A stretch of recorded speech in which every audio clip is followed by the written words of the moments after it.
Wall Street ended sharply higher on Thursday, lifted by gains in Nvidia and other technology-related stocks, as investors focused on the Federal Reserve's Jackson Hole conference for clues about the central bank's policy outlook. Fed Chair Jerome Powell is due to give a speech on Friday that investors will dissect for indications of how aggressively the Fed will continue to be in raising interest rates as it battles decades-high inflation. Sam Stovall is chief investment strategist at CFRA Research. I don't believe he's going to tip his hand as to whether it's likely to be a 75 or a 50 basis point increase, mainly because we've got at least a month's worth of data before that actual meeting. So I would tend to say that he is going to not commit himself.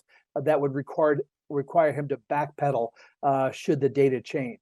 The Dow rose nearly 1%, the S&P 500 climbed 1.4%, and the Nasdaq gained almost 1.7%.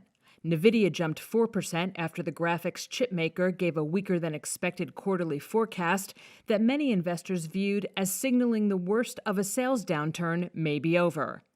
Apple and Microsoft rose more than 1%, while Amazon and Google owner Alphabet added more than 2%, with all four companies making substantial contributions to the Nasdaq's increase. Data earlier in the day showed the U.S. economy contracted less than initially thought in the second quarter, dispelling some fears that a recession was underway.